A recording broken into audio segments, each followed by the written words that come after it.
দিনটা ছিল সোমবার আর রানাঘাটে খুলে গেছিলো স্পেন্সার্স। তো আমরা একটু বেরিয়েছিলাম ফুচকা খেতে।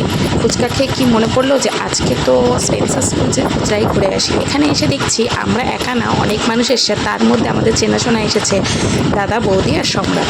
তো ভাবলাম যে ওদের সাথে দেখা হয়ে গেল, হঠাৎ এসেছি, হঠাৎ দেখা, চলো সবাই মিলে একসাথে আজকে স্পেন্সার্সের মেগা ডিল, মেগা অফারে কিছু শপিং করা যাক। যখনই কোনো কিছু ওপেনিং হয় সেই দিন তো একটু ডিল চলে, একটু ছাড় চলে, জানি সেটা ওরা ওদের লাভ রেখেই সব কিছু করে, তবুও একটু মজা লুট করার। তো সেই রকমই আমিও খুঁজতে বসে গেছি যে এই জিনিসগুলো আমার ঘরে নেই, কোন জিনিসটা কোন লাগবে কি না হবে সেটাই।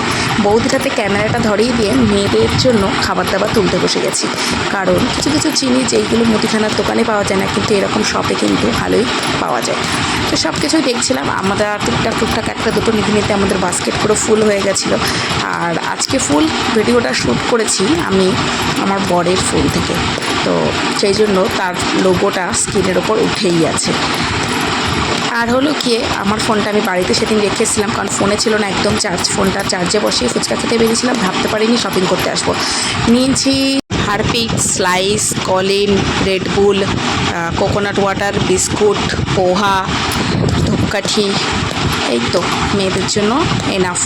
আর তার সাথে কিন্তু একটা লজেন্সের প্যাকেট, তো অনেক কিছুই আমরা তুলে নিয়েছি। আর এটা হলো ওদের দাদাদের দুটো জুস, একটা সানলাইট আর একটা রুম ফ্রেশনার। তো বড়লোক মানুষের বাস্কেট ওরকম হালকা থাকে, আর গরিবদের বাস্কেট থেকে হয়ে যায় ভরে। তো ওদেরকে টাটা বাই বাই করে দিয়ে এখন আমরা বেরিয়ে পড়েছি। আর অনেক রাত হয়ে গেছিলো বাড়ি ফিরতে, তো বাড়ির জন্য দেখো বিরিয়ানি প্যাক করে নিচ্ছি। বাড়িতে রয়েছে ভাই, তো সুরজিৎ, আমি, মেয়ে, ভাই সবাই মিলে আজকে বিরিয়ানি খাওয়া দাওয়া করবো। তো বিরিয়ানি কিনে নিয়ে চলে আসলাম বাড়ি। তো আজকের এই মিনি ব্লগটা তোমাদের কেমন লাগলো অবশ্যই কমেন্টস করে জানিও। Tata bye bye.